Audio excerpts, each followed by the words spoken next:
I tell people through social media, Allah can use you to guide other people, but not you. Okay, we say that again. Oh yeah. That's a quote. We gotta take that down. For social media, Allah can use your words to guide. Many people come to me. I found your videos. It changed my life. I say, Alhamdulillah Rabbil Alameen. Asjud shukr. Beautiful. Alhamdulillah. But my guidance, all I get, mashallah, brother, jazakallah. That was amazing, brother. I get brain food. I'm getting mashallah. That hits the head. That doesn't hit the heart. SubhanAllah. That gets to your head. So this could take me further away from Allah. So what do? SubhanAllah. You get up at night and you cry, number one. Number two, you do da'wah on foot. You go door to door. You travel and visit people for the sake of Allah, not for the sake of money, not for the sake of fame, not for the sake of followers, for the sake of Allah. Now, on top of that, you do the work online because obviously the youth are online. So we've got to throw the bait. But once they come out, you catch them, they're interested in the content. It's like the Matrix and the rabbit. Yeah. But then you've got to pull them out. You got to unplug them. SubhanAllah. Well, let's talk about this. I mean, I think there's a good segue because, a lot of parents are struggling to establish that love of Allah subhanahu wa ta'ala. We'll stay on this theme of Tawheed because I think it's very important. Yeah. A lot of parents, especially in this part of the world, our kids are exposed to so many filth online, so many people at schools and work. How do we encourage them or at least help them develop that love of Allah subhanahu wa ta'ala so that they can be confident, proud Muslims with or without us present? Beautiful. Many parents are trying to force Allah's love into the kids' hearts. And people think like they look at my kids and they're like, I talk a lot about, I'm not big on screens and social media and all that, but they'll see my son. My son has PlayStation. I control it to some degree, right? But he has it. He even has a phone. I control it, but he has it. My feeling is if I take everything from him completely, he's going to go around me and do it behind my back. SubhanAllah. So there needs to be, instead of being that, I did discipline at a young age. I did do that. But subhanAllah, I found that discipline grew the love between me and him. But now he's now 10. There's no discipline anymore. There's friendship, full friendship. Mom disciplines more than I do at this point. But what I do is I try to just really win his heart over so he feels like he can come to me with anything. That's the key, because to try to perfect your child, mold him into that perfect mu'min at a young age, you need to understand he has to go through his journey of life. He has to go through the fitnas, he has to go through the troubles. He's gonna go. Musa killed a man. وَهُوَ نَبِيٌّ. Right? He killed before he was the Nubuwah, but he killed someone. So everybody goes through his path. A person killed 99 people, made him 100. Allah subhanahu wa ta'ala forgave him. Allahu Akbar. So you don't know. Don't be too tough with the children. I don't tell my son you have to dress a certain way. You have to look at a certain way. My wife was like, what about the hijab for your daughter? I'm like, let it be for now. My daughter's 10. She's like, yeah, but what about this? I said, just let it be. Fill it with love. Tell her about Allah. I do every day 5 minutes to 10 minutes after Salat al-Maghrib or after Salat al-Isha. We bring the book Riyadh al-Salihin. Allahu Akbar. We open it as a family.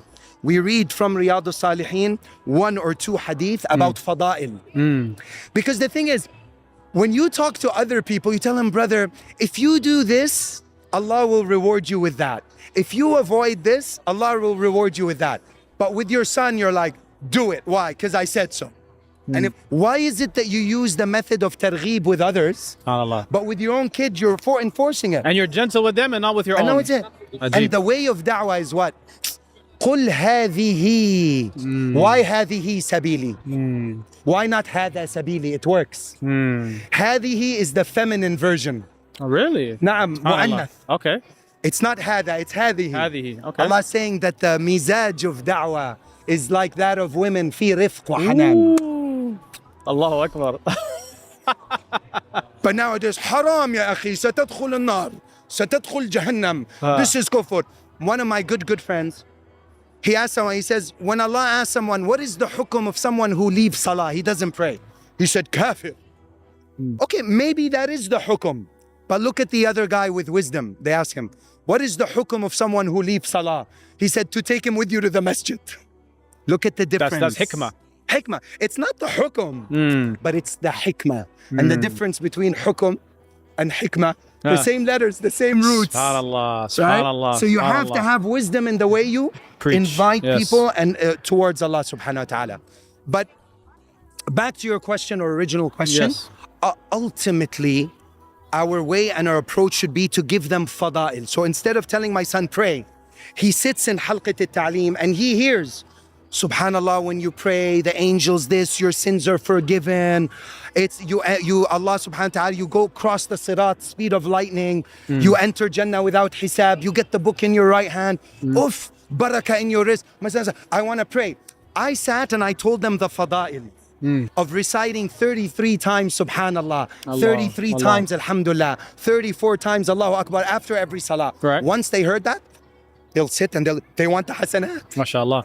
But if I told them you have to do that, they'll do it for a day or two and then they'll stop. Yeah. So give dawah to your kids in the same way that Rasul targheeb wa tarheeb. Scaring them, not too much at a young age, more of the love and the rewards. Yeah. And as they grow up a little bit of the fear factor is helpful with some There's that people. statement of Ali.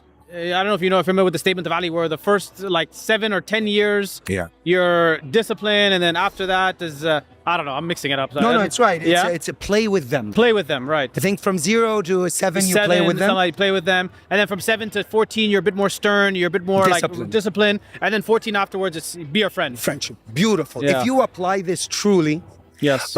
But I have to say one thing though, you know, it's not a one-size-fit-all formula. Yeah, of course, of course. Because we know as parents, like I have 4 children, everyone is so unique. Yeah, they're all different. Like yeah. my daughter Jude, Baba Saleh, she's on top of me. Did you pray?